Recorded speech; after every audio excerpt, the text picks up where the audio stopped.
नमस्कार दोस्तों, आज अपने सीरीज का 5th लेक्चर शुरू हो रहा है और इस लेक्चर में हम आपको आज बताएंगे कि हमने लास्ट लेक्चर में आपको पढ़ाया प्रत्यक्षवाद और इमाइल दुर्खिम।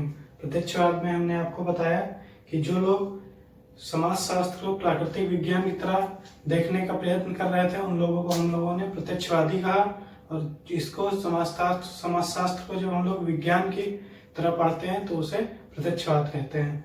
तो हमने आपको कल यहाँ तक पढ़ाया था। हमने आपको बताया था कि सबसे पहले इसमें सेंट साइमन ने एक सिद्धांत दिया। उन्होंने कहा कि समाजशास्त्र को समाजशास्त्र न कहकर इन्होंने सोशल फिजिक्स कहा। उसके बाद आए फिर अगस्त कांट ने इसको कहा कि सोशल डायनेमिक और सोशल स्टैटिक। सोशल डायनेमिक में उन चीज़ों का अध्ययन किया जाता है जो चीज़ें परिवर्तित होती रहती हैं, जैसे औद्योगिकरण, नगरीकरण और इसी तरह की चीज़ें जो परिवर्तित होती रहती हैं वो सब चीज़ें सोशल डायनेमिक के अंतर्गत आती हैं। और जो चीज़ें परिवर्तित नहीं होती हैं, आसानी से काफ़ी लंबे समय बाद परिवर्तित होती हैं या नहीं होती हैं, उनको समाजशास्त्र के अंदर अगस्त कांट ने सोशल स्टैटिक में रखा। तो वो चीज़ें जैसे धर्म हुआ, परंपराएं हुई, रीति रिवाज हुए, इन चीज़ों को सोशल स्टैटिक के अंतर्गत रखा। इसके बाद आए हर्बर्ट स्पेंसर ने बताया कि समाजशास्त्र को इन्होंने सर्वाइवल ऑफ द फिटेस्ट का सिद्धांत दिया कि जो चीज़ें समाज में, जैसे सर्वाइवल ऑफ द फिटेस्ट में नेचुरल सिलेक्शन होता है, प्राकृतिक वर्ण होता है, इसी तरह समाज में सामाजिक वर्ण होता है, सोशल सिलेक्शन होता है। ठीक उसी तरह जैसे यूपीएससी जो स्टूडेंट क्रीम लेयर के होते हैं उनको सेलेक्ट कर लेती है, बाकी सबको हटा देती है, ठीक उसी तरह समाजशास्त्र में जो चीज़ें समाज के लिए आवश्यक है उनको समाज सेलेक्ट कर लेता है, बाकी चीज़ों को हटा देता है। यहाँ तक हमने आपको कल बताया था। इसके बाद यहाँ से पदार्पण होता है इमाइल दुर्खिम का। तो अब आप लोग लिखेंगे सबसे पहले कि एक पैराग्राफ में पहले लिखिए, फिर समझाते हैं। देखिए प्रत्यक्षवाद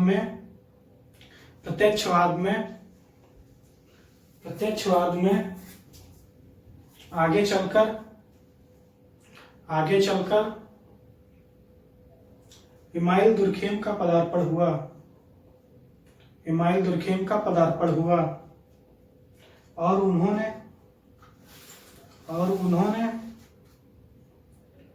यह महसूस किया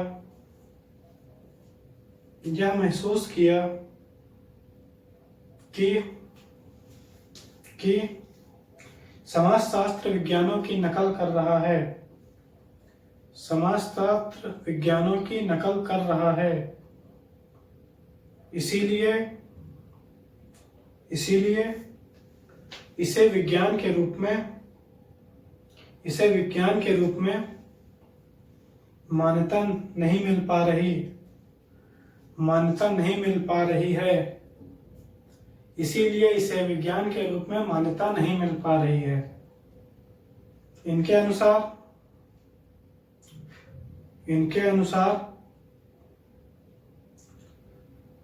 जब तक समाजशास्त्र नवीन विषय वस्तु और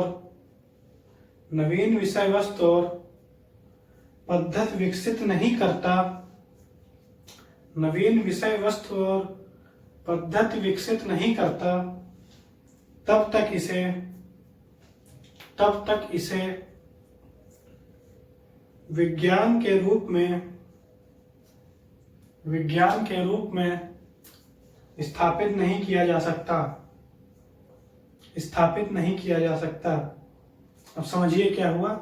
अभी तक जितने समाजशास्त्री आए वो सब नकल कर रहे थे विज्ञान की। कोई आता था वो कहता था कि बस फिजिक्स के आगे सोशल लगा दो, कोई आता था कहता था कि फिजिक्स हटा के फिर सोशो डायनेमिक लगा दो, सोशो स्टैटिक बना दो। कोई आता था वो बायो के सिद्धांत पे दे देता था, कहता था कि जैसे सर्वाइवल ऑफ द फिटेस्ट वहाँ होता है और नेचुरल सिलेक्शन होता है, वैसे यहाँ पे सोशल सिलेक्शन होगा। तो सब विज्ञान की नकल कर रहे थे, बस एक आधा वर्ड उससे हटा के विज्ञान से और इसका सोशल जोड़ देते थे उस पर। सब इधर का उधर चेप रहे थे, कोई सही से थ्योरी दे नहीं रहा था। ठीक उसी तरह था कि आते तो सब थे वहाँ पे, लेकिन खाने को कोई नहीं देता था, सही बात कोई नहीं करता था। सब जो आता था पुरानी सामान ही लेके आते थे। मोबाइल खरीदने सब जाते थे, लेकिन हमेशा लोकल दुकान से खरीदते थे, कभी ब्रांड पे नहीं गए। वो लोग। तो ये चीज़ थी अभी तक। तो हुआ क्या, यहाँ से दुर्खियम आया, वो बोला इसी तरह नकल करते रहोगे तो इसे घंटा कोई भाव नहीं देने वाला है। अगर भाव दिलाना है तो इसको इसकी एक अलग विषय वस्तु होनी चाहिए। जैसे हमने आपको बताया था फिजिक्स की विषय वस्तु क्या होती है। फिजिक्स हर उस चीज़ की और हर उस चीज़ का अध्ययन करता है जो रुकी हुई है, और हर उस चीज़ का अध्ययन करता है जो डायनेमिक है, चल रही है। इसका फिजिक्स अध्ययन करता है। उसी तरह कहा कि अगर समाजशास्त्र को विज्ञान के रूप में स्थापित करना है तो इसकी एक विषय वस्तु होनी चाहिए अलग, और इसकी एक पद्धति होनी चाहिए। ना तो ये किसी की नकल करेगा, न इसकी विषय वस्तु किसी अन्य साइंस से मिल रही होगी। अभी तक क्या होता था, जितने लोग आते थे वो कहते थे कि अगर समाजशास्त्र को इस तरह से रखेंगे हम लोग, देखिए आप, अभी तक जितने आते थे वो कहते थे कि ये मान लीजिए साइंस बना रहे हैं तो यहाँ पे फिजिक्स रख देते थे, यहाँ पे मैथ रख देते थे, यहाँ पे बायो रख देते थे, यहाँ पे केमिस्ट्री रख देते थे। इसी तरह से सब रखते जा रहे थे। और इसके क्या करते थे, इसी का एक वर्ड हटा के यहाँ से, जैसे फिजिक्स है तो इसके आगे जोड़ दिए सोशल फिजिक्स। इसी तरह सब इसकी नकल कर रहे थे। बायो यहाँ था, ये लाके रख दिए यहाँ पे क्या, सोशल सिलेक्शन रख दिए नेचुरल सिलेक्शन की तरह। सब इसकी नकल करते जा रहे थे। अभी तक ये हो रहा था, जितने इसमें समाजशास्त्री आए सब इसी को इसको इस तरह से पढ़ाने की कोशिश कर रहे थे। जब किसी की नकल करोगे तो कौन भाव देगा, कोई नहीं देगा। हमने आपको एग्जांपल दिया था, श्याम रंगीला है, मोदी जी की बहुत अच्छी नकल करता है। यूपी में एक सरकार बनी, उसने क्या किया कि केवल नाम बदल दिया, बोला नाम बदलने से नया हो गया। नाम बदलने से कभी कोई चीज़ नई नहीं होती है, यह हमेशा याद रखिएगा। एक स्टेडियम बना लखनऊ में, किसी और सरकार ने बनाया, दूसरी सरकार बनी, उसने उसका नाम बदल दिया, बोला नया स्टेडियम। तो उससे नया नहीं हो गया, उसका केवल नाम परिवर्तित हुआ और नकल की गई उसकी। तो इसी तरह जब नया नाम बदलने से हो जाता तो हर चीज़ नई कर दी जाती नाम बदल के। तो सब इसी तरह इसका नाम बदल बदल के फिजिक्स का सोशल फिजिक्स करके इसको समाजशास्त्र बनाना चाहते रहे। इसका बायो में नेचुरल सिलेक्शन की जगह सोशल सिलेक्शन करके समाजशास्त्र करना चाहते थे। इस तरह सब कर रहे थे। यहाँ से दुर्खिम आए, दुर्खिम ने बोला इस तरह करोगे तो जो भाव मिलना है वो भी जाएगा, चला मिलने वाला कुछ है नहीं। उससे अच्छा ये नकलची बंदरों वाली कहानी बंद करो। और जब सबको इस तरह से लग रहे हो तो सोशोलॉजी को भी इसके बराबर रखो। उन्होंने कहा कि सोशोलॉजी को भी इसके बराबर रखो।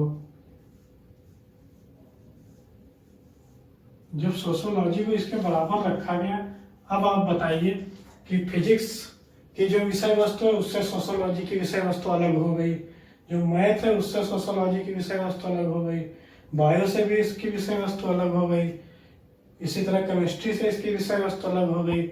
इसकी भी अपनी पद्धतियां हैं हर चीज की, और इसकी विषय वस्तु अपनी अलग है। अब जब यहाँ से इस तरह रखा गया विज्ञान में, इन सब के बराबर, किसी की नकल नहीं की गई, इसकी अपनी अलग विषय वस्तु अलग पद्धति दी गई। जब इस तरह से रखा गया तब सोशोलॉजी को जो सम्मान मिलना चाहिए तो वो सम्मान यहाँ से मिलना शुरू हुआ। तो हम लोग एक पैराग्राफ लिखेंगे अगला। लिखिए, यहाँ से बहुत इंपॉर्टेंट चीज शुरू होती है जिसको हम लोग आगे कई दिनों तक पढ़ेंगे। लिखते हैं अगली लाइन। दुर्खिम ने अपनी पुस्तक the rules of sociological method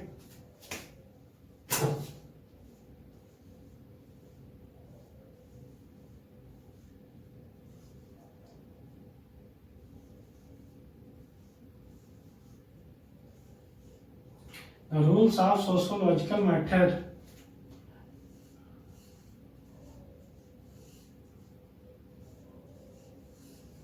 the rules of sociological method, ये लिखा है, देख लीजिए। The rules of sociological method में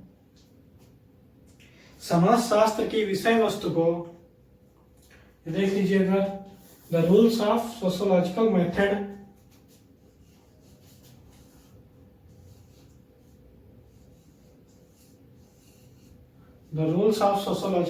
में समाजशास्त्र की विषय वस्तु को स्थापित करते हुए लिखा कि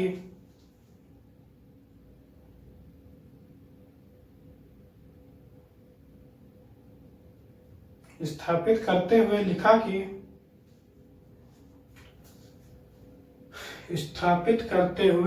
कि समाजशास्त्र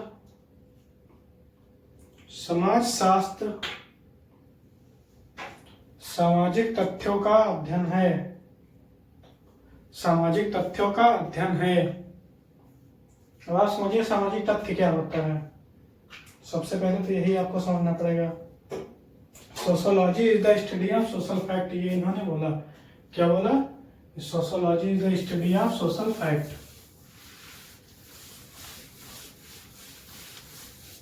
इन्होंने बोला कि सोशोलॉजी, एक सेकंड आप दीजिए हमें, फिर हम आपको पढ़ाते हैं।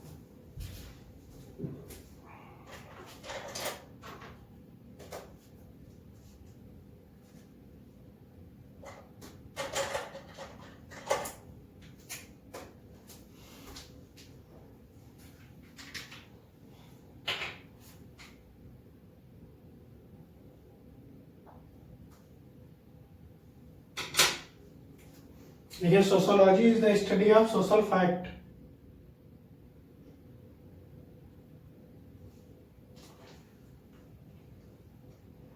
फिर उसके बाद लिखिए पूर्ण विराम लगा के।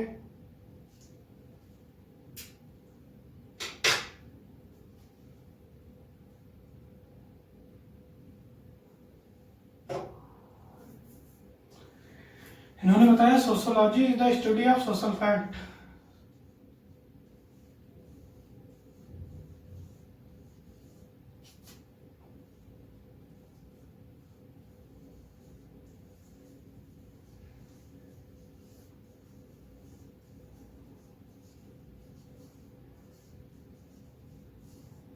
ये बताया दुर्खीम ने। दुर्खीम ने कहा कि समाजशास्त्र जो है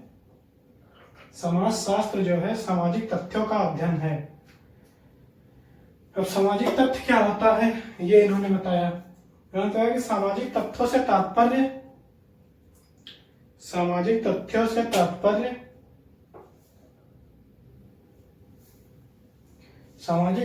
तात्पर्य व्यक्ति के सोचने और कार्य करने के उन तरीकों से है। व्यक्ति के सोचने और कार्य करने के उन तरीकों से है जिनमें वाह्यता,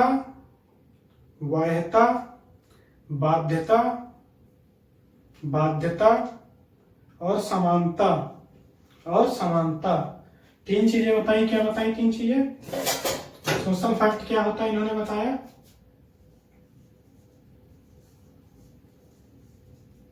इन्होंने बताया वाह्यता,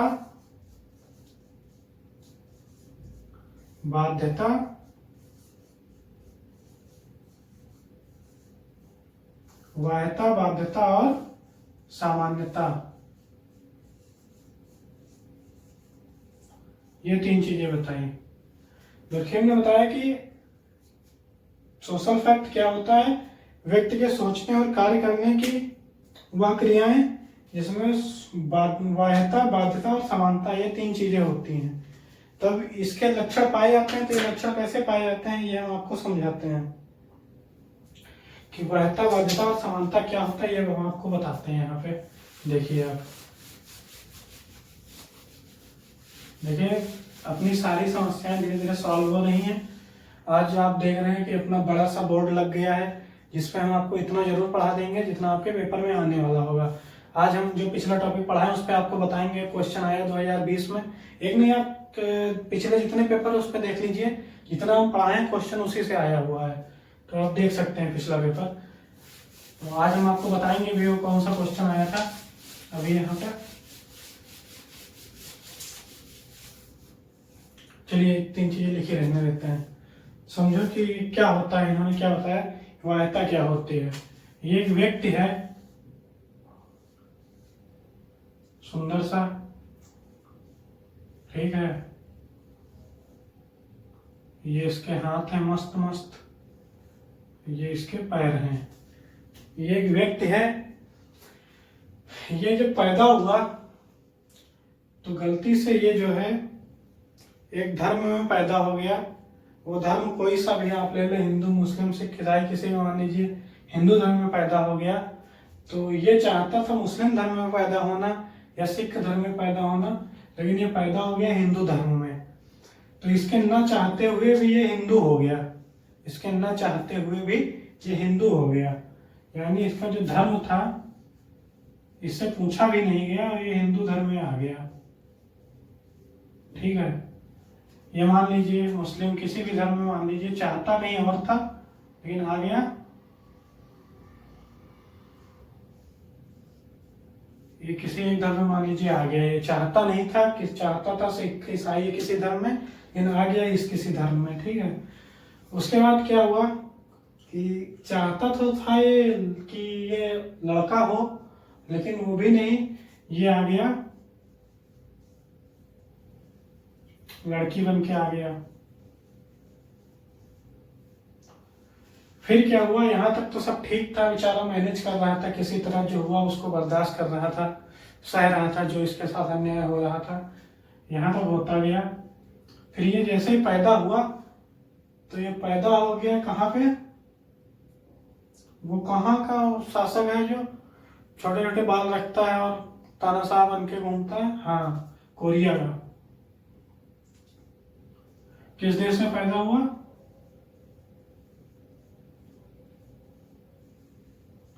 कोरिया में पैदा हो गया। ठीक है, अब ये चाहता तो छोटे बाल रखना कि छोटे छोटे बाल रखेंगे, लेकिन था लड़की तो इसकी मजबूरी थी कि बाल कैसे रखेगा। कोरिया छोड़ो, अपना हिंदुस्तान लिखते हैं ना, हिंदुस्तान कहाँ बुरा है।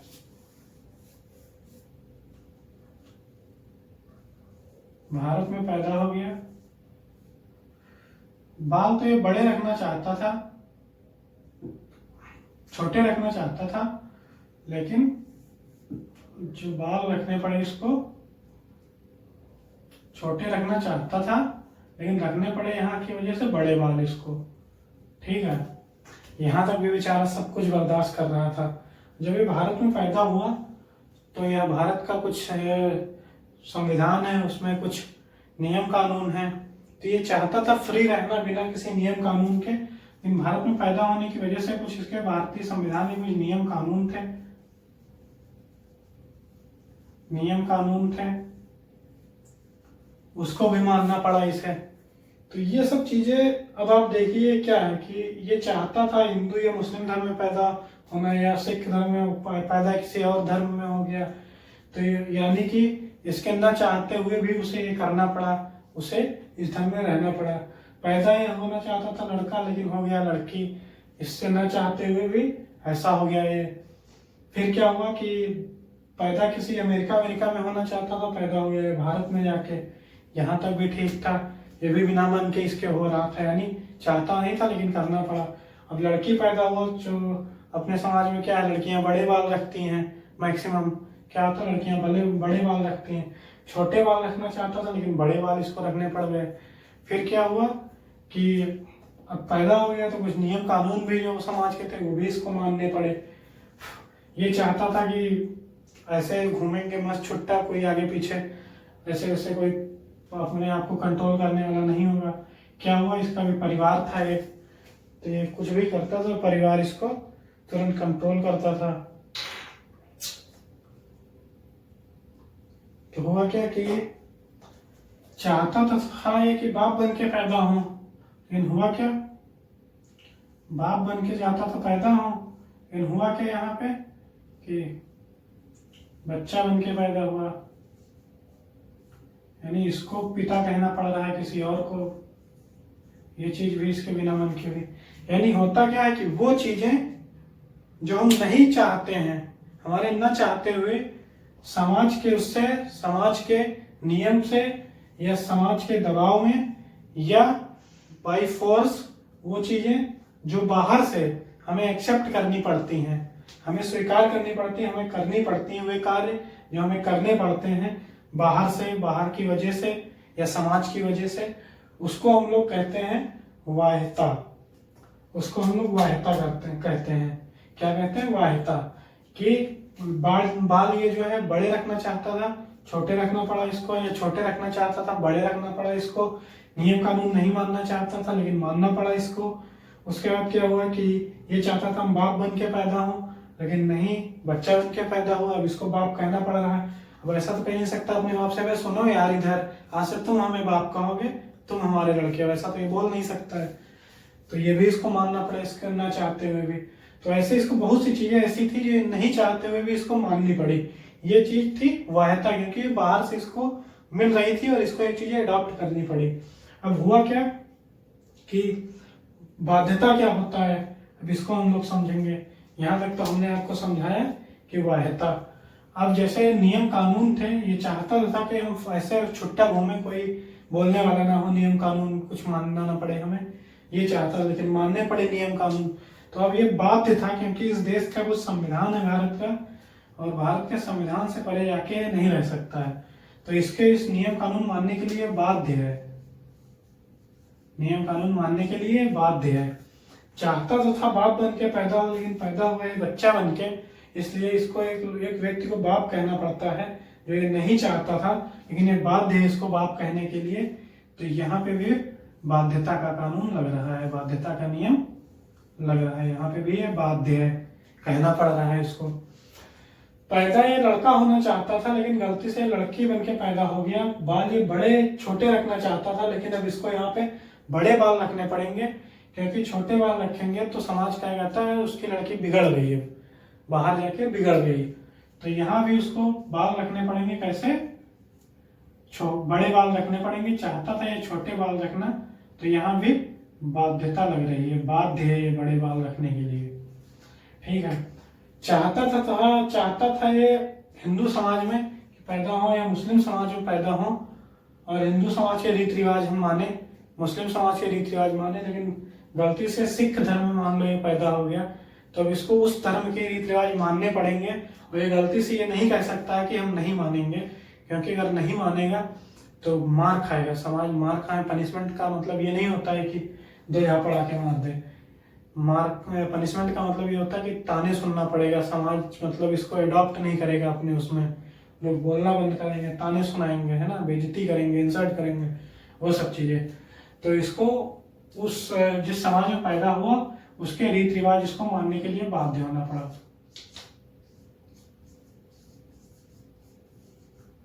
अब जब इस समाज के रीति रिवाज मानने के लिए बाध्य ना चाहते हुए भी इसके रीति रिवाज मानना पड़ा, तो यहाँ भी बाध्यता, बाध्य है, यहाँ पे बाध्यता लग रही है।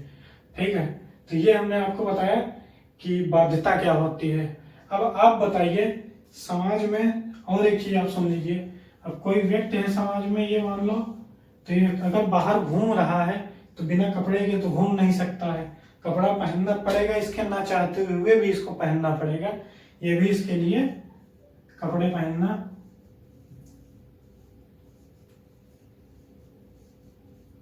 ये भी इसके लिए क्या है, बाध्य है। ठीक है, तो इस तरह आप समझिए कि बाध्यता क्या होती है। अब ये जो चीजें हैं ये किसी एक व्यक्ति पे तो लागू नहीं होंगी। जितने हिंदू समाज में, मुस्लिम समाज में लोग जन्म लिए होंगे उन सब के लिए ये चीजें लागू होंगी। जितने लड़के होंगे उन सब के लिए ये चीजें लागू होंगी, जितनी लड़कियां होंगी उन सब के लिए ये चीजें लागू होंगी। जो भारत में रहेगा उसके सबके लिए नियम कानून बनेगा, है ना। जितने लोग इस तरह जन्म लेंगे वो सब अपने पिता को पिता ही कहेंगे, अपने पिता से ये नहीं कहेंगे कि आज से तुम हमें बाप कहोगे, हम तुम्हारे बाप हैं, तुम हमारे लड़के हो, कोई नहीं कहेगा, सबके लिए लागू होगा। तो ये जब सबके लिए लागू होगा तो ये सामान्यता में आएगा। सबके लिए इन द सेंस 100% नहीं होता है कभी भी, ये लगभग 100% होता है। ये समझिए आप, लगभग 100% होता है, क्योंकि एक्सेप्शन तो हर जगह होते हैं, अपवाद तो हर जगह होते हैं। जब मेंडलीव की आवर्त सारणी में अपवाद रह गए तो ये तो बहुत नॉर्मल सी चीज, तो समाज है, बड़ी चीज है। ठीक है, तो यहाँ पे आपने देखा कि बाध्यता, बाध्यता और सामान्यता क्या होता है, ये हमने आपको यहाँ पे समझाने की कोशिश की। अब पहले ना अब आप लिखिए, एक लाइन और लिखिए पहले कि लिखिए, दुर्खेम के अनुसार व्यक्ति के जीवन से संबंधित सभी तथ्य सभी तथ्य सभी तथ्य सामाजिक तथ्य नहीं होते हैं। यहीं से यूपीएससी का क्वेश्चन आया हुआ है, सेम टू सेम लाइन आई हुई है, सेम टू सेम सेंटेंस आया हुआ है। ध्यान से इसको समझेंगे। फिर से बोल रहा हूं, लिखिए इसको कि व्यक्ति के जीवन से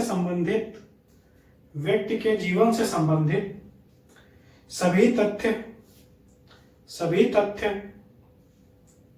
सामाजिक तथ्य नहीं होते। सामाजिक तथ्य नहीं होते। कुछ तथ्य जैविक तथा मनोवैज्ञानिक तथ्य भी हो सकते हैं। अब आप समझिए कि क्या बोल रहे हैं कि सभी तथ्य जो है सामाजिक तथ्य नहीं होते हैं। कुछ तथ्य ऐसे होते हैं जो जैविक होते हैं, कुछ तथ्य होते हैं मनोवैज्ञानिक होते हैं। लेकिन दुर्कहेम बोलता है यहाँ पे समाजशास्त्र में केवल सामाजिक तथ्यों का अध्ययन ही किया जाता है, न तो जैविक तथ्यों का अध्ययन किया जाता है, न ही मनोवैज्ञानिक तथ्यों का अध्ययन किया जाता है। लेकिन ये भी बोलता है साथ में कि व्यक्ति के जीवन से संबंधित सभी तथ्य सामाजिक तथ्य नहीं होते हैं। कुछ तथ्य जैविक भी होते हैं और कुछ तथ्य मनोवैज्ञानिक भी होते हैं। तो आप समझिए क्या होते हैं जैविक तथ्य, क्या होते हैं मनोवैज्ञानिक तथ्य। ये हमने एक व्यक्ति के बारे में आपको बताया था अभी। ये अब आप भूल जाइए थोड़ी देर के लिए, जो फिर से समझा रहे हैं उसको समझिए।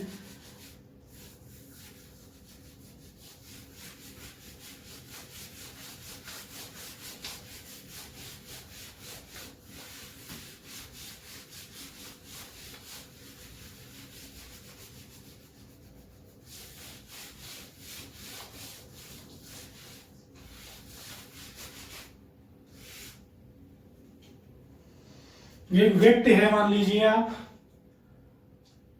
इसको क्या है कि गाने सुनने बहुत पसंद है, इसको गाने बहुत सुनता है। लेकिन जब कभी ओल्ड सॉन्ग इमोशनल सॉन्ग लगाओ तो ये रोने लगता है तुरंत। ओल्ड सॉन्ग इमोशनल सॉन्ग लगाओ तो ये रोने लगता है तुरंत।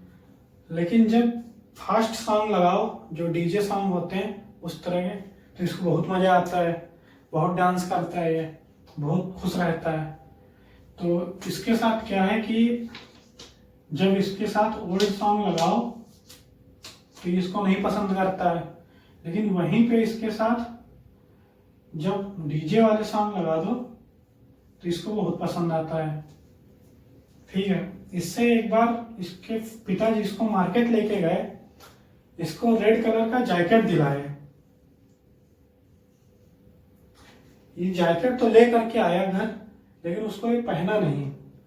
पहना इसलिए नहीं, साथ में गए थे पिताजी, इसकी थी मजबूरी खरीदना। ठीक है। तो इसकी मजबूरी थी खरीदना, खरीद तो लिया है वहां पे, लेकिन जब घर पे आया तो उसको पहना नहीं, इसको ये पहना नहीं जैकेट। इसके दोस्तों ने पूछा क्या हुआ, क्यों नहीं पहनते हो जैकेट? तो इसने बोला कि रेड कलर में पसंद नहीं है, इसकी जगह ब्लू कलर लेके आए होते तो वो कलर हमें बहुत पसंद आता। बोला वो कलर हमें बहुत पसंद आता, ब्लू कलर अगर लेके हम लोग आए होते तो कलर हमें बहुत पसंद आता। यहाँ तक भी ठीक था, मैनेज कर रहा था किसी तरह। फिर क्या हुआ कि किसी ने इससे कहा कि चलो तुमको घुमा के लाते हैं हम, चलो तुमको घुमा के लाते हैं हम दिल्ली के सीपी में। बोला कनॉट प्लेस में हम तुमको घुमा के लाते हैं दिल्ली में, बहुत अच्छा स्थान है, बहुत अच्छा लगता है वहां पे जाना, बहुत भीड़ भाड़ है, बहुत मजा आता है, बहुत गाड़ियां होती हैं। इससे ये बोला गया। इसने बोला देख भाई हमें भीड़ भाड़ तो हमें पसंद नहीं है, भीड़ तो हमें पसंद नहीं है।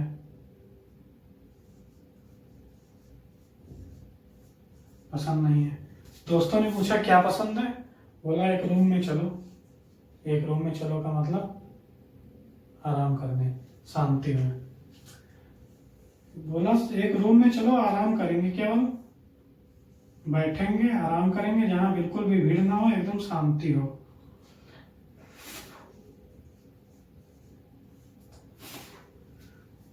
तो ये बोला कि एक रूम में चलो जहां कोई ना, एकदम शांति हो, केवल मस्त एसी चल रही है एकदम, कोई आवाज नहीं रूम में, वहां चलो, वहां आराम करेंगे। तो ये रूम में गया। अब आप देखिए इसके साथ क्या है, इसको डीजे वाले सॉन्ग पसंद है, वर्ल्ड सॉन्ग नहीं पसंद है, ब्लू कलर पसंद है इसको, रेड कलर नहीं पसंद है, भीड़ भाड़ इसको नहीं पसंद है, शांति की जगह पसंद है। तो हुआ क्या कि वो चीजें जो हम पसंद करते हैं, नहीं पसंद करते हैं, हमारी पसंद नापसंद इन सब चीजों पे जो आधारित होती हैं, जो हमारे मन पे आधारित होती हैं, उसे हम लोग क्या कहते हैं, मनोवैज्ञानिक तथ्य कहते हैं। जो चीजें हम लोग पसंद करते हैं, समझे, किसी को होता है ज्यादा सोना पसंद होता है, वो सब चीजें भी होती हैं, है ना। तो ये जो चीजें इसको, भौतिक चीजें जो इसको पसंद आ रही हैं, ये इसके मनोवैज्ञानिक तथ्य हैं। लेकिन वही चीजें जब इसको खाना के लिए कहा गया, तो इसको खाने के लिए जब एक फ्रेंड ने इसके बुलाया,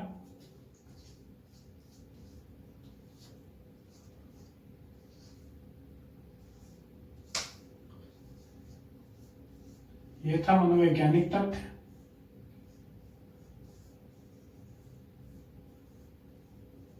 जब इसके एक मित्र ने इसको बुलाया, बोला आ जाओ, मटन लेके आए हैं, पूरा 1 किलो मटन लाए हैं, पार्टी है रूम पे, आ जाओ।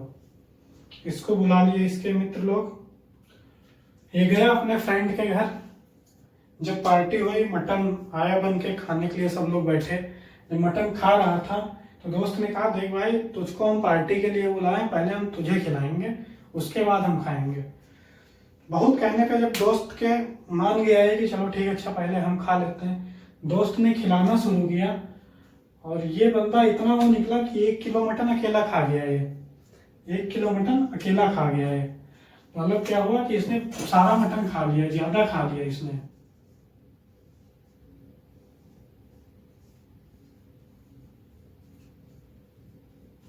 ज्यादा खा लिया इसने। खाने के बाद क्या होता है कि नींद बहुत अच्छी आती है। तो इसने कहा, देखो खा तो हम लिए हैं, दोस्तों के बारे में ये नहीं सोचा, कैसा नालायक सा इंसान होगा, समझिए यार। तो नहीं, बहुत अच्छा इंसान है ये, तो मजाक कर रहे थे हम। तो खा लिया ये पहले ज्यादा सा। उसके बाद जब इसको नींद आने लगी तो बोला, भाई बेड बताओ किधर है, अब सोएंगे चल के। दोस्त को लगा कि 1 आध घंटे आराम करेगा, लेके गया इसको अपने बेडरूम में, कहा लेट जाओ, थोड़ी देर आराम कर लो। जब ये लेटने गया, सोया रात में 8 बजे, 8 नहीं 10 बजे, मान लो खाना पार्टी सार्टी हुई 10 बज गए, 10 बजे रात में सोया।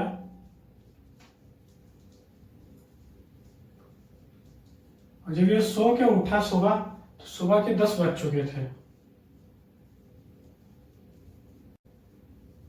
सुबह के 10 बजे सो के उठा। दोस्त रात भर इसको गाली देता रहा, खाना भी सब हमारा खा गया, हमारे बेड पे जाके सो गया, हमें नीचे सोना पड़ा। इस तरह खूब कस के सोया, खूब अच्छे से ज्यादा सोया ये, ठीक है। उसके बाद क्या हुआ कि दोस्तों को लगा कि इसको जब फेसबुक पे दोस्ती हुई थी, फेसबुक पे देख के लगा कि बहुत नाटा सा इंसान होगा, छोटे कद का या बड़े कद का, ऐसे दोस्त को लगा नाटा सा इंसान होगा। लेकिन ये आया, देखा बहुत ज्यादा लंबा ये इंसान था।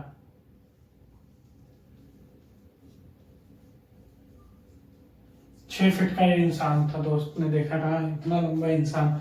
तो वे चीजें जो हमारे जैविकी क्रियाकलाप में, यानी ज्यादा खाना, लंबे होना, कुछ गुण ऐसे होना, कुछ अच्छा नेचर होना, चिड़चिड़ा नेचर ना होना, है ना, ये सब चीजें जैविक होती हैं। ज्यादा सोना, ये सब चीजें, है ना, लंबा होना, ज्यादा दौड़ना, ये सब चीजें, या छोटे कद का होना, मोटा होना, पतला होना, ये सब जैविक चीजें हैं। तो इन चीजों को कहा जाता है जैविक तथ्य।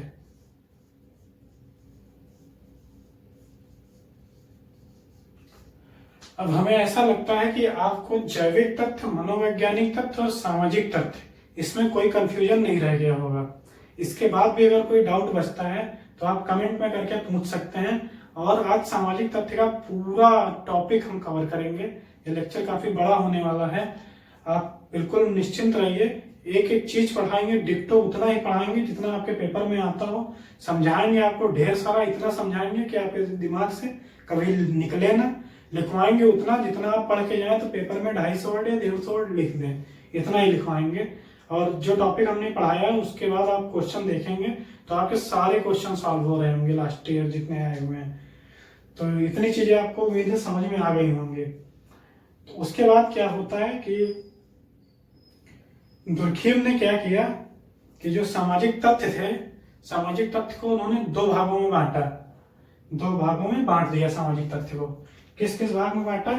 पहला उन्होंने बताया कि कुछ होते हैं सोशल फैक्ट, जो होते हैं उसमें कुछ होते हैं नॉर्मल सोशल फैक्ट और कुछ होते हैं एबनॉर्मल सोशल फैक्ट, यानी कुछ होते हैं सामान्य, कुछ होते हैं सामान्य सामाजिक तथ्य और कुछ होते हैं असामान्य सामाजिक तथ्य, एबनॉर्मल सोशल फैक्ट। तो यहाँ तक आपको उम्मीद है समझ में आ गया होगा। एक बार देख लीजिए, लिखना हो लिख लीजिए इसको, या स्क्रीनशॉट लेना हो ले लीजिए। मैं फिर से लिख दे रहा हूं, ज्यादा ज्यादा इसने खा लिया, ज्यादा ज्यादा खा लिया, ठीक है, ज्यादा खा लिया, यह है जैविक तथ्य।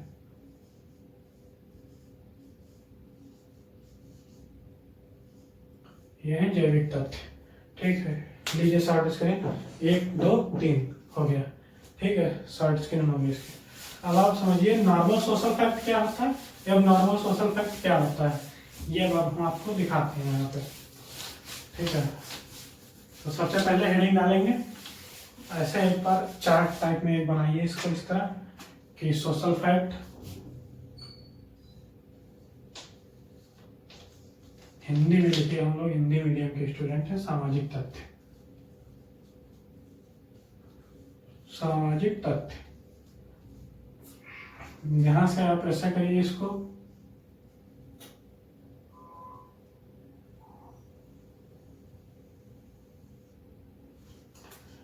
यहां पे लिखिए क्या, सामान्य सामाजिक तथ्य,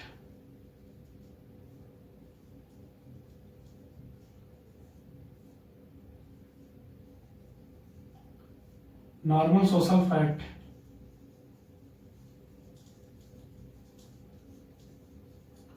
यहां पे लिखिए असामान्य सामाजिक तथ्य।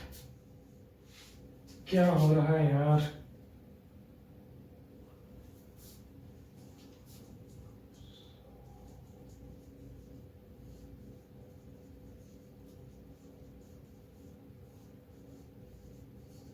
आप लगा दीजिए एब नॉर्मल,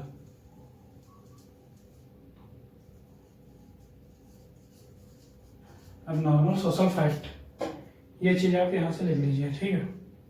अब आप समझिए इसको अच्छे से, पहले लिख लेते हैं फिर समझते हैं।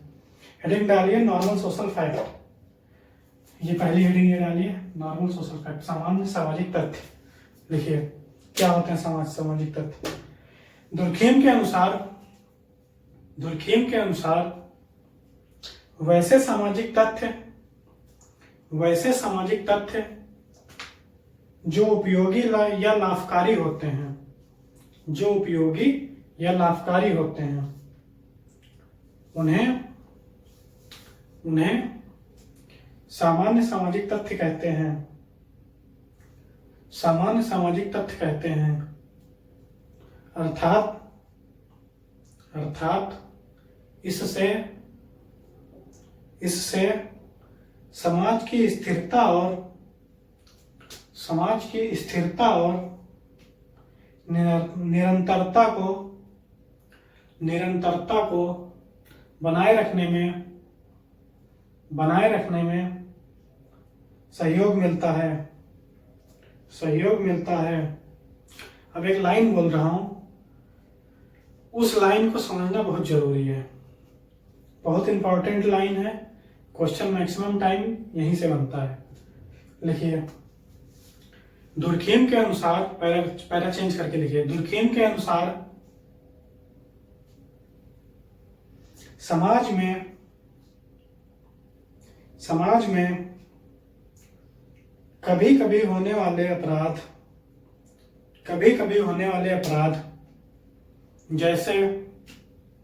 जैसे आत्महत्या, हत्या आदि भी सामान्य सामाजिक तथ्य हैं, सामान्य सामाजिक तथ्य हैं। समाज में, पैरा चेंज करके लिखे, समाज में कभी कभी होने वाले अपराध, कभी कभी होने वाले अपराध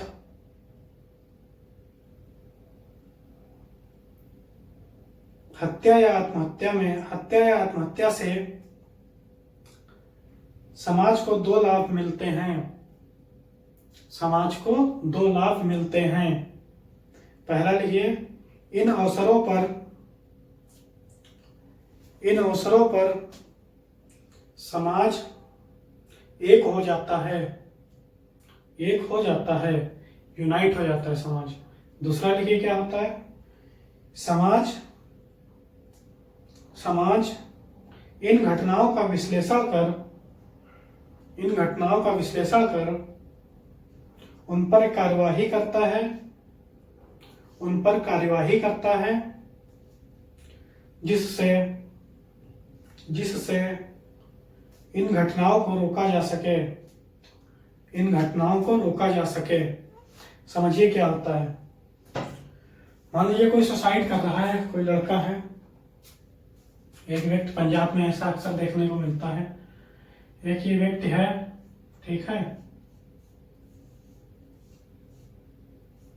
ड्राइंग हमारी बहुत अच्छी थी, इसको देख के मत समझना कि ड्राइंग अच्छी नहीं है, बहुत अच्छा बन रहा है, देखो कितनी अच्छी ड्राइंग है हमारी, ये बना हाथ, ठीक है। ये एक व्यक्ति था, मान लो पंजाब का या कहीं का भी मान लो, ये व्यक्ति था, बहुत नशा करता था, ये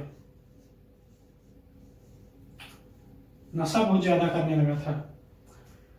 नशे का मतलब ये था कि ड्रिंक भी कर लेता था, अल्कोहल लिख लेते हैं, अल्कोहल भी करता था,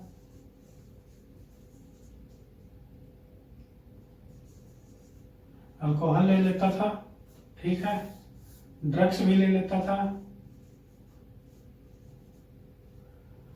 इसी तरह की चीजें, गांजा वांजा पी लेता था, फूंक मारता था गांजे की ऐसे खींच के। तो क्या होता था कि नशा वो ज्यादा करता था। ये नशे का इतना ज्यादा आदी हो चुका था कि अगर नशा न मिलता तो ये मर जाता। तो इतना ज्यादा आदी होने के कारण डेली इसको नशा करना पड़ता था। नशा करने के लिए इसे डेली पैसे की जरूरत पड़ती थी। पैसे जब तक मिलते रहे तब तक तो ये नशा करता रहा। घर में ऐसी कोई चीज नहीं बची जो इसने छोड़ी हो। इसने सारी चीजें ले जाके बेच दी और बेच के नशा इसने किया। जब घर में कुछ नहीं बचा तो इसको एक चीज दिखाई दी जो ऊपर पंखा लगा रहता है, वो इसको दिखाई दी। पंखे पे लटक के इसने सुसाइड कर ली। पंखे से जब लटक के इसने सुसाइड कर ली तो क्या हुआ कि एक दिन बाद या उसी दिन शाम को जब लोगों को पता चला कि व्यक्ति ने सुसाइड कर लिया है, कल हम लोग आत्महत्या करेंगे, नहीं मतलब पढ़ेंगे, आत्महत्या पढ़ेंगे हम लोग कल से, ठीक है। आज हम लोग सामाजिक तथ्य पूरा कवर करेंगे। तो इसने जब आत्महत्या कर ली, इस तरह से जाकर के आत्महत्या कर ली, इसने आत्महत्या कर ली, ठीक है। तो हुआ क्या कि जब आत्महत्या कर लिया इसने तो समाज में क्या होता कि कई बार होता गांव में हमारी एक दूसरे से नहीं बनती, पड़ोसी से नहीं बन रही, पीछे वाले से नहीं बन रही, बगल वाले से नहीं बन रही, नहीं बोलते, छोटे मोटे झगड़े होते रहते, नहीं बोलते हम लोग। लेकिन जब किसी के गांव की एक खास बात होती है, जब किसी के घर में इस तरह का कोई बात हो जाती है, कोई खत्म हो जाता है, एक्सपायर हो जाता है इस तरह, तो पूरा गांव इकट्ठा होता है, पूरा गांव एकत्रित हो जाता है, एक हो जाता है पूरा गांव। छोटे मोटे लड़ाई झगड़ों को भूल के एक हो जाता है गांव। तो उसी तरह इसके घर सब लोग गए, इससे पता किया गया क्या बात थी, इसके माता पिता से, इसके भाई बहन से पूछे क्या बात थी, क्यों हुआ। जब इसके घर सब गए तो समाज एक हो गया, वहां पे एकत्रित हुआ, समाज एक हो गया। एक तो ये फायदा हुआ इसके सुसाइड करने से, समाज एक हो गया। अब इसको क्या पता कि मरते मरते हम किसी के काम आ जाएंगे, वहां से एक हो गया समाज, ठीक है। जब इसके घर गए तो इसके भाई बहन सबसे पूछा गया कि क्यों इसने आत्महत्या क्यों की।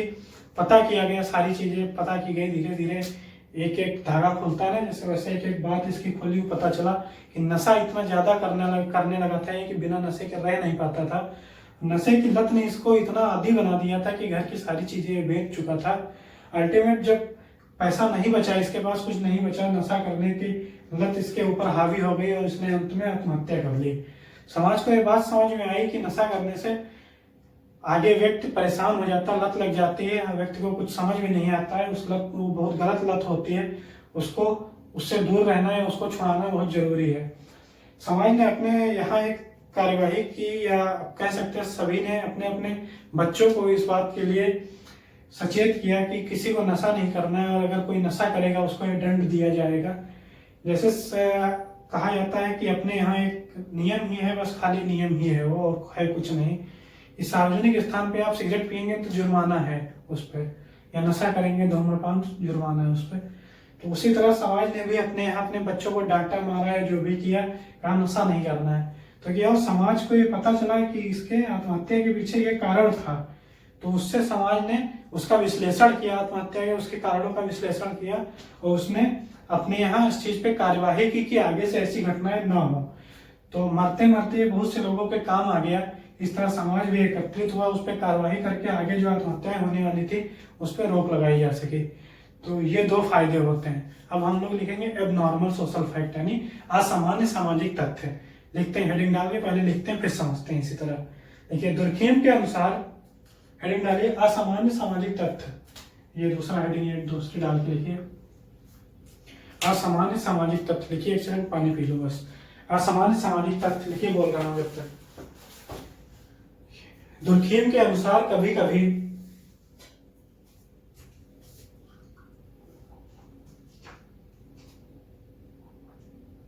दुर्खेम के अनुसार कभी कभी होने वाले अपराध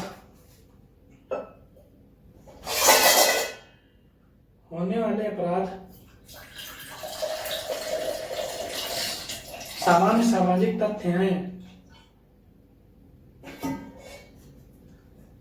सामान्य सामाजिक तथ्य हैं, परंतु ये देखिए दोस्तों, हमारा ग्लास है, इसमें हम पानी पीते हैं और इसमें इसी में दूध पीते हैं। देखिए, इतने बड़े ग्लास में आप पीजिए, बहुत अच्छा लगता है, एक बार भर लो खत्म ही नहीं होता है। क्या लिखा आपने? ये कभी कभी होने वाले अपराध सामान्य सामाजिक तथ्य हैं,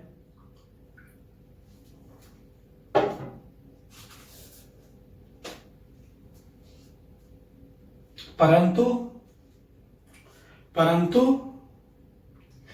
इनकी मात्रा यदि बढ़ जाए, परंतु इनकी मात्रा यदि बढ़ जाए तो ये असामान्य या रोगात्मक हो जाते हैं। अगर समाज इसका निदान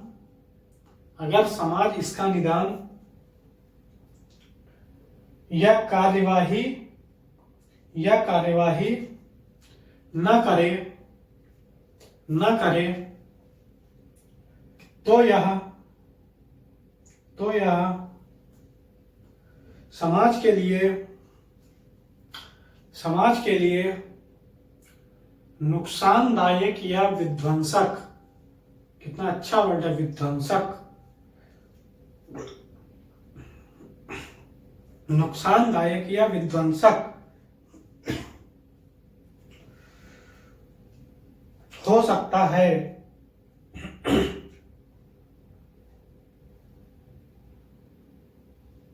अगर समाज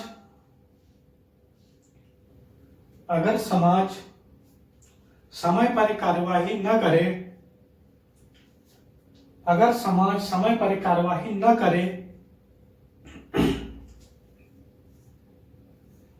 तो समाज में प्रतिमानहीनता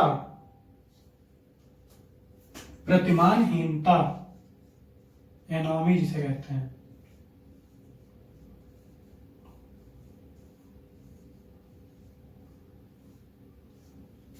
क्या कहते हैं, एनोमी,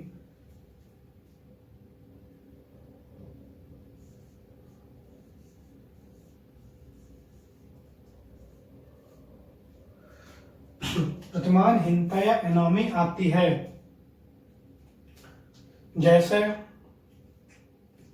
जैसे Syria, Iraq, Syria, Iraq, Afghanistan, Pakistan भी कोई अच्छा नहीं, उसका भी लिख ही लो, पाकिस्तान आदि। क्या होता है, पहले इसको समझ लेते तब आगे लिखते हैं। कहता है समाज कि आत्महत्याएं ज्यादा होने लगे या हत्याएं ज्यादा होने लगे या अपराध ज्यादा होने लगे तो उससे समाज को नुकसान होता है और समाज विध्वंसक, समाज के लिए विध्वंसक हो सकता है। ये कैसे हो सकता है? एक व्यक्ति ने आत्महत्या की, जब एक व्यक्ति ने आत्महत्या की समाज को पता चला कि क्या समस्या थी और उस समस्या पे समाज ने विश्लेषण किया और उसका आगे उसने कार्यवाही करके उसको रोक दिया वहीं पे। एक घर में डेथ हुई, उसको किसी तरह लोगों ने समझाया बुझाया, उसके साथ लोग खड़े हुए, संभल गया उसका परिवार। मान लीजिए ये आत्महत्या हर घर में होने लगे। इस समय कोरोना का समय चल रहा है, एक एक घर में ये हालत है कि 2-2, 3-3 लोग एक एक घर से खत्म हो रहे हैं। हालात इतने बुरे हो चुके हैं, सरकार की बस में कुछ नहीं रह गया है। लोग ऑक्सीजन के बिना खत्म हो रहे हैं। पहली बार आपने सुना होगा कि ऑक्सीजन न मिलने के कारण खत्म हो गया इंसान।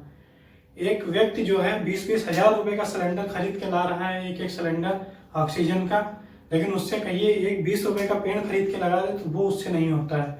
इस बार लोगों को ऑक्सीजन की क्या अहमियत है वो समझ में आ रही है। उम्मीद है यहाँ से समाज जागेगा और इस पर्यावरण पे ध्यान देगा, इस चीज पे ध्यान देगा कि आगे पर्यावरण को सुरक्षित करें, जिससे आगे आने वाले ऑक्सीजन की कम से कम समस्या ना हो, लोगों को शुद्ध हवा तो मिल सके कम से कम। अगर पर्यावरण सही रहेगा तो हम भी सही रहेंगे, हमारी भी इम्यूनिटी सही रहेगी। तो हम आपको बता रहे थे कि हर घर में जैसे आत्महत्या हो रही है, तो जब हर घर में आत्महत्या होगी तो वहां क्या होगा कि पूरे जब समाज में सब आत्महत्या ही करते रहेंगे इसी तरह, समाज में रहेगा कौन? फिर सब डिप्रेशन में चले जाएंगे समाज में लोग। जैसे इसके साथ सब पूरा समाज आके खड़ा हो गया था, वहां पे कौन किसके साथ खड़ा होगा जाके? सब अकेले पड़ जाएंगे, सब अपने आप में घुट रहे होंगे वहां पे। तो उससे समाज के जो स्थायी ढांचा है वही खत्म होने लगेगा। परिवार हमने बताया इसकी मूल संरचना है, परिवार समाज की मूल संरचना परिवार है। परिवार नामक संस्था ही खत्म होने लगेगी, ये समस्या आने लगेंगी, समाज का विध्वंस हो जाएगा। यहाँ से ये चीज दुर्खिम बताना चाहता था। ठीक है, जैसे सीरिया इराक का हमने एग्जांपल दिया, वहां क्या हो रहा है?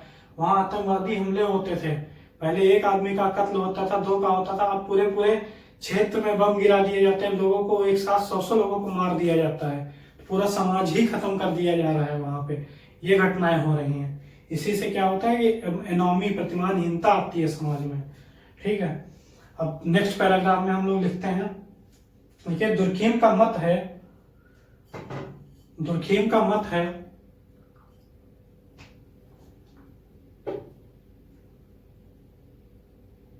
समाज को दुर्खिम का मत है समाज को सामाजिक तथ्यों से परे जाकर, सामाजिक तथ्यों से परे जाकर, परे मतलब हटके, दूर हटके, इससे परे जाकर अध्ययन नहीं करना चाहिए, अध्ययन नहीं करना चाहिए। सामाजिक तथ्य ही समाज शास्त्र की विषय वस्तु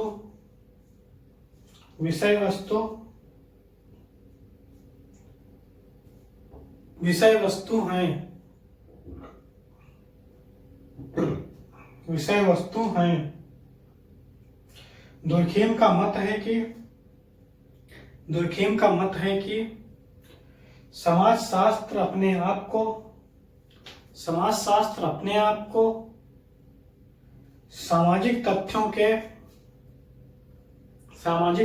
के इर्द गिर्द ही, आसपास ही, मतलब आसपास ही, सामाजिक तथ्यों के आसपास ही विकसित करता है या विकसित करे। समाजशास्त्र अपने आप को सामाजिक तथ्यों के आसपास ही विकसित करे और उसे अगर एक और उसे अगर एक विशिष्ट विज्ञान बनना है, विशिष्ट विज्ञान बनना है, विशिष्ट विज्ञान बनना है तो स्वयं को स्पष्ट रूप से सामाजिक तथ्यों का ही अध्ययन करना होगा। अब हमने आपको बताया सामाजिक तथ्य क्या होते हैं कि वे क्रियाकलाप जिसमें वाह्यता, बाध्यता, सामान्यता ये तीनों लक्षण पाए जाते हैं। ये तीनों लक्षण एक साथ पाए जाते हो, अलग अलग नहीं, तीनों लक्षण एक साथ पाए जाते हो, तो उसको हम लोग क्या कहते हैं, सामाजिक तथ्य। तो समाजशास्त्र को अगर अपने आप में एक विज्ञान बनना है, विज्ञान के रूप में स्पष्ट रूप से अपने आप को विज्ञान के रूप में स्थापित करना है, तो उसे सामाजिक तथ्य के आसपास ही अध्ययन करना होगा। सामाजिक तथ्य, आत्महत्या भी एक सामाजिक तथ्य है, हमने आपको बताया कि आत्महत्या भी एक सामाजिक तथ्य है। तो इसी तरह इसको जो सामाजिक तथ्य होते हैं उसके आसपास ही विकसित करना होगा अपने आप को। ये देखिए हमने बताया। यहाँ तक उम्मीद है आपको अच्छे समझ में आ गया होगा। अगर आपका कोई भी क्वेश्चन है तो कमेंट में जरूर पूछिए उसको। हम आपका हर एक कमेंट पढ़ते हैं, कोशिश करते हैं हर एक कमेंट का रिप्लाई करें आपको। जो भी आपकी समस्या है जरूर पूछिए। अगर आपको पढ़ाने में कोई भी लग रहा है, कोई भी कमी है, तो आप बताइए उसको, उस चीज को सही किया जाएगा। आज आप देख रहे हैं कि आपका कैमरा भी सही हो चुका है, यहाँ पे लाइट की भी अच्छी व्यवस्था है, बोर्ड भी अपना सही हो चुका है, सारी चीजें अपनी सही हो चुकी हैं। आज बस थोड़ा आवाज की प्रॉब्लम होगी क्योंकि माइक हम नहीं यूज करते हैं, हमें ऐसे पढ़ाने में ज्यादा अच्छा लगता है। तो आप देख सकते हैं सारी चीजें सही हो चुकी हैं, इसलिए अच्छे से आज से हर एक लेक्चर पूरा टॉपिक पढ़ेगा, कोई प्रॉब्लम नहीं आएगी उम्मीद है आगे। तो अगर आप कहीं भी समस्या आ रही है कोई टॉपिक समझने में तो उसको आप पूछिए, और अगर पढ़ाने में कहीं भी आपको लगता है ये चीज और सही से होनी चाहिए तो उस चीज को आप बताइए, उस चीज को भी सही किया जाएगा। ठीक है, तो इसकी हम लोग आलोचनाएं लिखेंगे, सामाजिक तथ्य की आलोचनाएं क्या है। लिखिए, सबसे पहले लिखिए, हेडिंग डालिए सामाजिक तथ्य की आलोचना। सामाजिक तथ्य की आलोचना सबसे पहले हेडिंग, उसमें सबसे पहले जो आलोचक थे गैब्रिएल टार्ड थे, ऐसे लिखिए जी टार्ड, गैब्रिएल टार्ड थे इसके पहले आलोचक, गैब्रिएल टार्ड, जी टार्ड, ऐसे लिखिए सबसे पहले आलोचक। ठीक, देखिए हेडिंग डाल के लिखिए, टार्ड दुर्खीम की आलोचना करते हुए मानते हैं, टार्ड दुर्खीम की आलोचना करते हुए मानते हैं कि दुर्खीम व्यक्ति की स्वचेतना, दुर्खीम व्यक्ति की स्वचेतना मतलब व्यक्ति के अपने अंदर की एक जो चेतना होती है, ये चेतन मस्तिष्क होता है ना, तो व्यक्ति की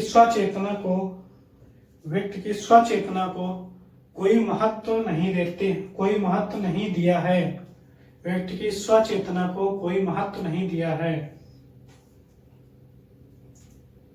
कोई महत्व नहीं दिया है। तथ्य जड़ होते हैं, जड़ मतलब निर्जीव होते हैं, उनकी कोई चेतना नहीं होती उनके अंदर तथ्यों में, उनको जो किसी ने बोल दिया बस वो फैक्ट हो गया। ठीक है, तो तथ्य जड़ होते हैं जबकि जड़ चेतनशील,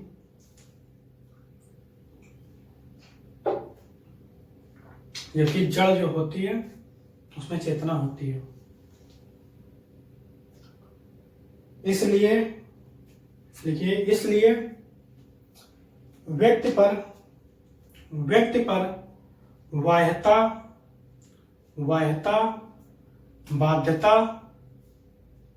बाध्यता और सामान्यता एक निश्चित सीमा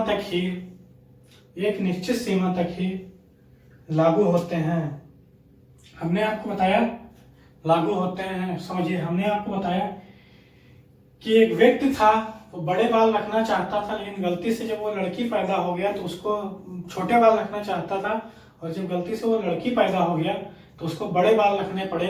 ये उसके ऊपर समाज का दबाव था कि उसने बड़े बाल रखे, लेकिन उसको थोड़ी सी छूट मिली, उसकी अपनी चेतना जो थी वो जब जगी तो उसने निश्चय किया हम छोटे बाल रखेंगे, और उसने छोटे बाल रखे।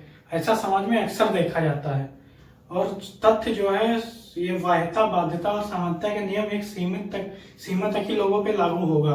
कहते हैं ना कि उतना ही गुदगुदाओ, बस हंसी आए रुलाई ना आए, तो उसी सीमा तक इस पे लागू होता है। ये कहा गैब्रिएल टार्ड ने। ठीक है। अब जैसे क्या होता है कि मान लो लड़के की शादी हुई किसी, तो जब लड़के की शादी होगी, समानता का होता है कि लड़की जो है वो लड़के के घर पे आती है बसने के लिए, लड़की जो है लड़के के घर आती है। लेकिन कई बार क्या होता है कि लड़के का अपना मन, उसके अपनी सोच है, बोला नहीं हम तो ससुराल में बसेंगे जाके लड़की के घर में, होता है ना, देखने को मिलता है। तो ये गैब्रिएल टार्ड ने कहा कि वाह्यता, बाध्यता और समानता का नियम निश्चित सीमा तक लागू होता है। तो अगले हम देखते हैं, अगले मैक्स वेबर। मैक्स वेबर का जो सिद्धांत है, मैक्स वेबर को आगे हम पढ़ाएंगे अभी, तो बहुत इंपॉर्टेंट सिद्धांत है। अगर दुर्खीम से क्वेश्चन आएगा तो दो टॉपिक, या तो सामाजिक तथ्य से आएगा, या तो इनका एक श्रम विभाजन। श्रम विभाजन में हम आपको बताएंगे इनकी सबसे कम आलोचना जिस सिद्धांत की हुई है वो श्रम विभाजन है। तो या तो उससे आएगा या तो इससे आएगा, मैक्सिमम टाइम यही होता है। और जो वेबर है उसका सिद्धांत पढ़ाएंगे, आपको बताएंगे कि कहाँ से क्वेश्चन आता है। एक लाइन लिखिए, ये क्वेश्चन अक्सर आता रहता है, ये हम आपको वेबर में आएंगे तब समझाएंगे। ये लाइन लिखिए, मैक्स वेबर हेडिंग डालिए दूसरे।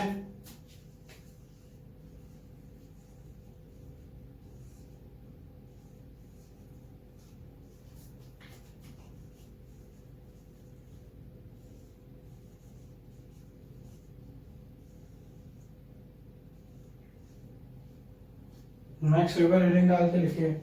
देखिए, वेबर के अनुसार, वेबर के अनुसार समाज को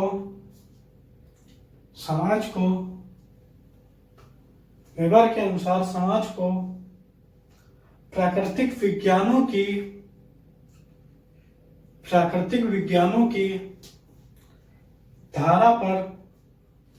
धारा पर विकसित करने का प्रयास प्रत्यक्षवादियों की एक गंभीर भूल थी।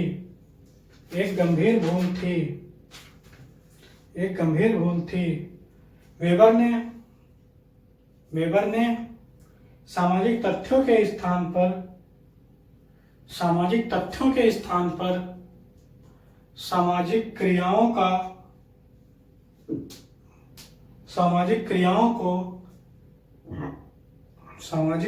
को समाजशास्त्र का विषय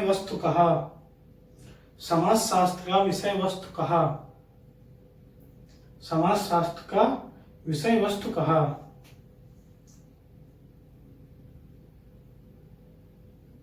ठीक है। अब अगले हेडिंग देखते हैं, जॉर्ज कैटलिन।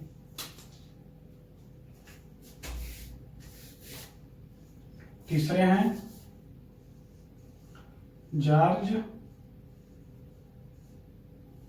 कैटलिन। कैथलीन लिखा होता है, कहीं कहीं कैटलिन लिखा होता है इंग्लिश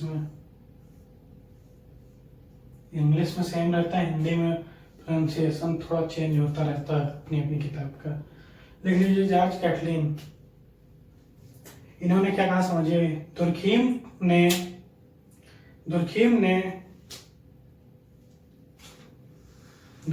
ने समाजशास्त्र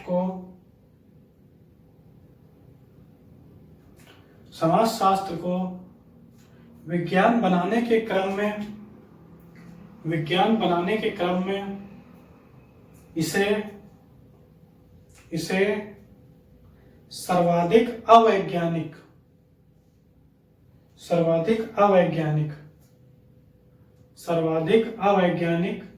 स्वरूप प्रदान किया।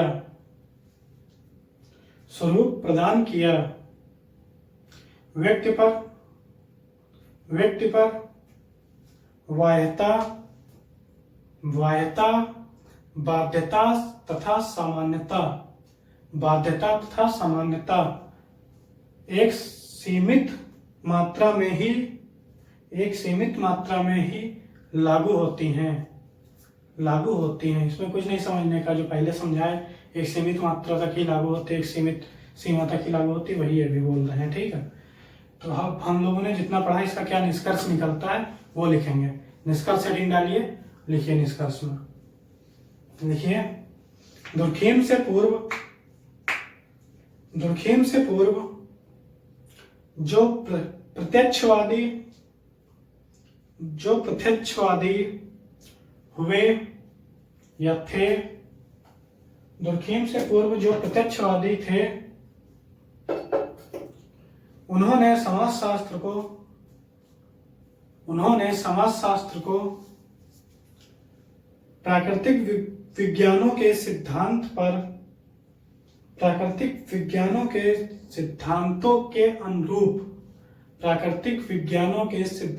के अनुरूप विकसित करने का प्रयत्न किया। आपको हमने बताया था ना, सबसे पहले कौन आया था? Saint Simon. क्या बताए? Social physics. फिर आए अगस्त कांट आए, क्या बताए? Social statics, social dynamic. उसके बाद हर्बर्ट स्पेंसर आए, उन्होंने क्या बताया? सर्वाइवल ऑफ द फिटेस्ट का डार्विन का जो सिद्धांत था उसी से उन्होंने, जैसे उसमें नेचुरल सिलेक्शन होता है, इसमें सोशल सिलेक्शन उन्होंने रख दिया। सबने अपनी अपनी कोशिश की, लेकिन सबसे ज्यादा सक्सेस दुर्खिम हुई इसमें। तो हम लोग क्या लिख रहे थे कि प्राकृतिक विज्ञान के सिद्धांतों के अनुरूप विकसित करने का प्रयत्न किया। ठीक है, इसके आगे लिखेंगे जिससे समाजशास्त्र को एक विशिष्ट पहचान नहीं मिल पा रही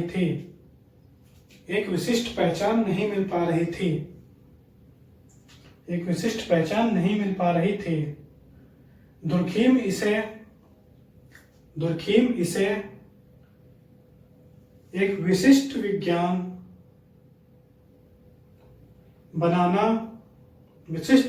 बनाना चाह रहे थे। इसी क्रम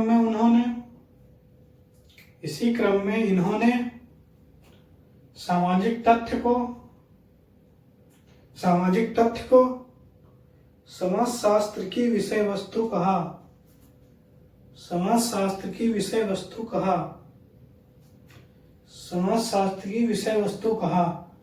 चेंज द पैराग्राफ चेंज करके लिखिए अगली लाइन।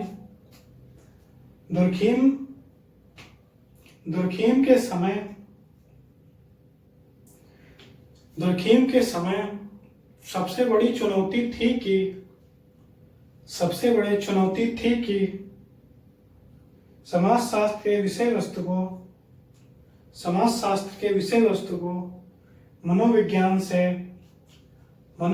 से कैसे पृथक किया जाए, क्योंकि दोनों ही मानव व्यवहार का अध्ययन करते हैं। Paragraph change. दुर्खिम ने सामाजिक तथ्य के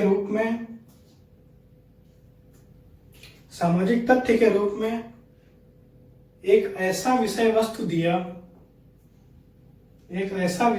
दिया जो मनोविज्ञान से पृथक था। होता क्या था, हमने आपको बताया था कि कोई व्यक्ति था, मान लो ये, ठीक है, थोड़ा समझिए पहले इसको। क्या हुआ, हम आपको समझा चुके, लेकिन एक बार रिवीजन करिए इसका यहीं पे। क्या हुआ कि जो एक व्यक्ति था, ये मान लो, ठीक, जितने विषय वस्तु थे यहाँ पे, मनोविज्ञान, दर्शन शास्त्र,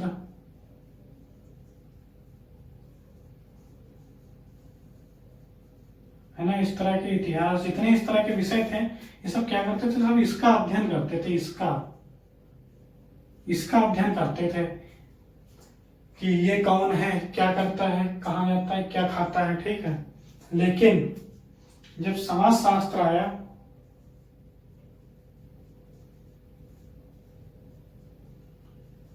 क्योंकि ये विज्ञान के रास्ते पे बढ़ चुका था आगे, उस समय ट्रेंड चल रहा था विज्ञान का, विज्ञान में नए नए आविष्कार हो रहे थे, विज्ञान को बहुत ही सम्मान मिल रहा था, जिसको इज्जत मिलेगी लोग उसी के जैसा बनना पसंद करेंगे। आईएएस का ये इज्जत है, ये उसका सामाजिक प्रतिष्ठा है, उसी के लिए सब आईएएस बनना चाहते हैं। तो उसी तरह उस समय विज्ञान की जो सामाजिक प्रतिष्ठा थी, जो विज्ञान को सम्मान मिल रहा था, तो सभी जो विषय थे वो विज्ञान के रूप में आगे बढ़ना चाहते थे। समाजशास्त्र इसी तरह विज्ञान के रूप में आगे बढ़ना चाहा। तो विज्ञान की खासियत ये थी कि ये जो है आता था जब, तो ये पूछता था इनसे कि क्या चाहिए बोलो, कहता था कि किसी चीज की जरूरत है तुम्हें, तो ये कहता था कि देखिए सरकार, आप आ गए, अच्छी बात है, कुछ ऐसा कर दो कि बीमार ना पड़े कभी। तो यहाँ पे जीव विज्ञान आया और उसने दवाएं बना दी, एक से एक केमिकल मिलाए, एक से केमिकल मिला के दवाएं बनी, ठीक है। फिर इसने कहा कुछ ऐसी दवा बना दो कि मतलब चेहरे पे कभी बुढ़ापा न दिखे। यहाँ पे रसायन विज्ञान आया,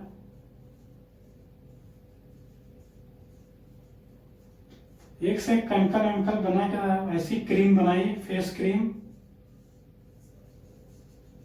लगा लो तो 60 साल में भी 18 साल के लगने लगोगे, वो क्रीम इसने बना दी, रसायन विज्ञान आया। फिर इससे पूछा और कोई समस्या है तो प्रकट करो, उसकी भी तुरंत समाधान किया जाएगा। तो इसने कहा कि ऐसा है, सामान ऊपर चढ़ाने के लिए या ऊपर चढ़ाने के लिए बहुत सीढ़ी चढ़नी पड़ती, घुटने में दर्द होने लगता है, कुछ ऐसा करो कि इससे भी आराम मिल जाए। तुरंत भौतिक विज्ञान आया, फिजिक्स जिसे कहते हैं, लिफ्ट बना दी उसने सीढ़ी चढ़ने के लिए। तो ये क्या कर रहा था, ये आ रहा था सीधे समस्याएं सॉल्व कर रहा था विज्ञान आके, यानी इसके लिए अध्ययन कर रहा था। क्या हो रहा था, ये आते सब इसे इसका अध्ययन करते थे, इसका, लेकिन ये जो विज्ञान आ रहा था इसके लिए अध्ययन कर रहा था।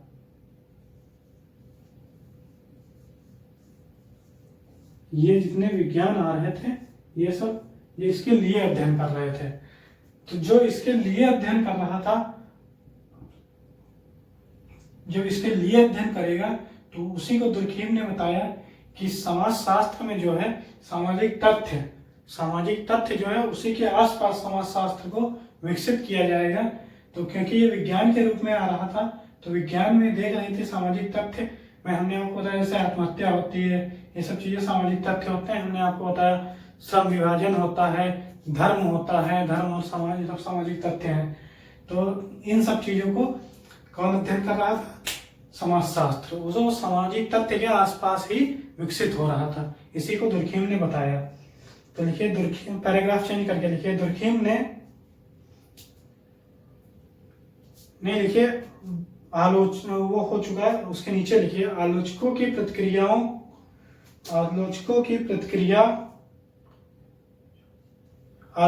प्रतिक्रिया जो वैध और तार्किक है। आलोचक भी सही कहते हैं कि बाध्यता, बाध्यता और समानता एक सीमा तक ही लगेंगे, ऐसा तो नहीं हर जगह ठूसे एकदम बाध्यता, बाध्यता, समानता। जैसे अब हम आपको बताते हैं, हम जब छोटे थे क्या होता था, जैसे पापा शाम को घर आते थे तो ये था नियम कि पापा के आने से पहले हम लोग को पढ़ने बैठना रहता था, मन हो या ना हो, वो हम लोग के लिए बाध्यता और बाध्यता का काम करता था। अब सामान्यता तो नहीं पता सबके लिए लागू होता था या नहीं होता था, लेकिन बाध्यता और बाध्यता लागू जरूर थी हमारे लिए कि पापा के आने से पहले पढ़ने बैठना रहता। पापा घर पे आए तो पढ़ते हुए मिलते थे, मन लगे या ना लगे किताब खुली होनी चाहिए, तो ये होता था। नहीं होती थी तो फिर पापा टीचर थे, तो गर्मियों की छुट्टियां हो जाती थी, तो प्रैक्टिस जो वहाँ कूटने की थी वो घर पे चलती थी, तो वो उसी मशीन से हम लोग निकले हुए हैं, उसी प्रोसेस से, समझिए आप। तो लिखते हैं आलोचकों की प्रतिक्रिया जो वैध और तार्किक है, परंतु समाज में धर्म, कानून परंपरा, धर्म, कानून, परंपरा, रीति रिवाज आदि काफी हद तक सामाजिक तथ्य हैं। आदि काफी हद तक सामाजिक तथ्य हैं।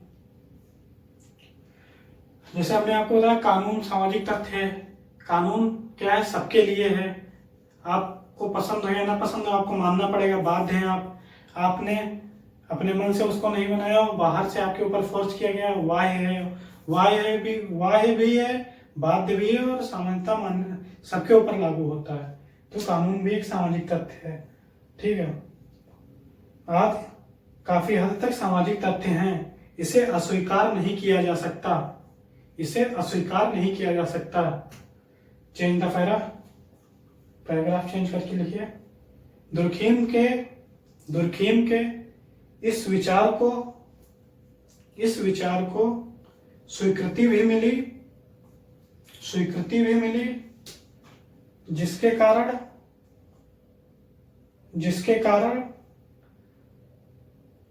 फ्रांस के बोर्डिक्स यूनिवर्सिटी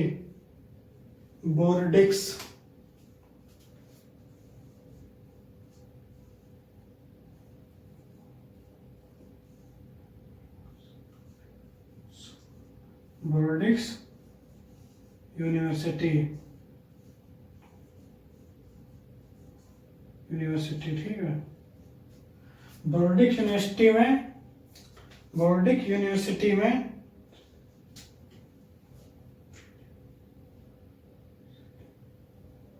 यहाँ पे भी रा लगे अपना लगा लेना, बोर्डिक्स यूनिवर्सिटी। बोर्डिक्स यूनिवर्सिटी ने इसे अपने यहाँ प्रारंभ किया।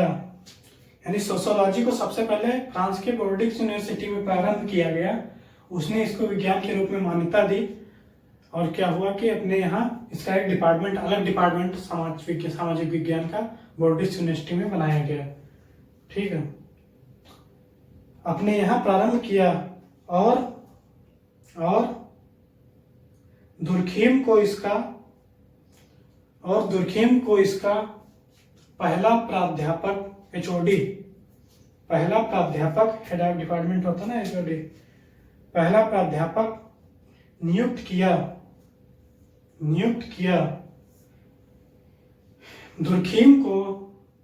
दुर्खीम को लाइन लिख लो।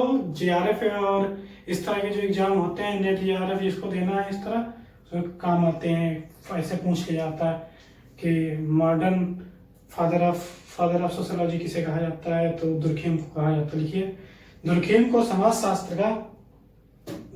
समाजशास्त्र का मॉडर्न फादर कहा जाता है। मॉडर्न फादर ऑफ सोशियोलॉजी, समाजशास्त्र का मॉडर्न फादर कहा जाता है, आधुनिक पिता। समाजशास्त्र का आधुनिक पिता किसे? दुर्खीम को कहा जाता है। यहाँ पे आपने आपको बताया कि सोशल फैक्ट एक थ्योरी थी इनकी, एक सिद्धांत था दुर्खीम का, सोशल फैक्ट। उसे हमने आज आपको पढ़ाया। इसमें कोई भी समस्या आ रही है आपको समझने में किसी भी लाइन में, तो आप कमेंट के जरिए पूछ सकते हैं। पूरा वीडियो देखिए, एक एक टॉपिक कवर कराऊंगा, फर्स्ट टू लास्ट पूरा कवर कराऊंगा। UPSC PCS किसी भी एग्जाम के आप पेपर उठा के देख लीजिए। अभी तक जितना पढ़ाए हैं, जितने क्वेश्चन आए होंगे, इससे सारे क्वेश्चन आपके सॉल्व होंगे। एक क्वेश्चन आया है 2020 के एग्जाम में, मेंस में, कि पूछा गया कि समाजशास्त्र की उत्पत्ति में जो इंटेलेक्चुअल बौद्धिक शक्तियां थी उनका विश्लेषण कीजिए, ऐसे करके एक क्वेश्चन आया है। तो हमने आपको बताया बौद्धिक शक्तियों में 5 घटनाएं जिम्मेदार थी। 5 घटनाएं कौन कौन सी थी, एक बार यहाँ पे देखिए आप, फिर से उसको आपका रिवीजन हो गया इससे। तो 5 घटनाएं जो हमने आपको बताई, उसमें पहली घटना थी, पहले पुनर्जागरण आया जिसने समाजशास्त्र की पृष्ठभूमि निर्मित की। उसके बाद हुई वैज्ञानिक क्रांति।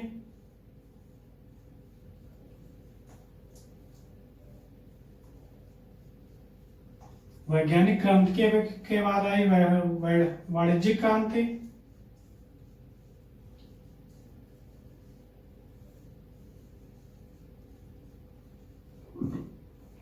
उसके बाद आई औद्योगिक क्रांति।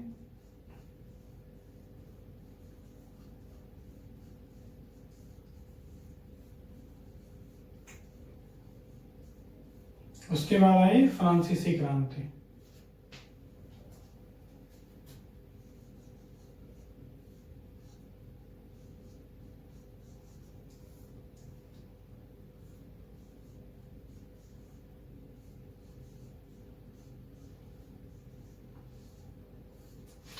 इस तरह से 5 घटनाएं हुई। इसका अगर 250 वर्ड में आ रहा है तो थोड़ा सा आप लिखेंगे, इसके सबके बारे में 4-4 लाइन लिख के, अगर 250 वर्ड में आ रहा है तो 4-4 लाइन लिख के आपको खत्म करना रहेगा। और अगर 150 शब्द में आ रहा है तो आप सीधे से लिखेंगे समाजशास्त्रीय उत्पत्ति में निम्नलिखित भूमिकाएं थी, उसके बाद इन चारों की चर्चा करके और आप आंसर खत्म करेंगे, निष्कर्ष पे आ जाएंगे सीधे। ठीक है, तो यहाँ तक हमने आपको पढ़ाया। ये इस तरह के सारे क्वेश्चन अभी तक, ये तो एक क्वेश्चन हमने बताया कि इस चारों को बस आपको लिख देना है। हर साल जितने भी क्वेश्चन आए हैं, जितना हमने पढ़ाया, आप उठा के देख लीजिए, सारे क्वेश्चन सॉल्व होंगे। तो इसी के साथ आज का लेक्चर खत्म कर रहे हैं। कल हम लोग आत्महत्या पढ़ेंगे, करेंगे नहीं, पढ़ेंगे कल से। कल से अपना एक टॉपिक शुरू हुआ, आत्महत्या कल शुरू करेंगे, कल ही खत्म करेंगे। एक टॉपिक एक लेक्चर बस। धन्यवाद।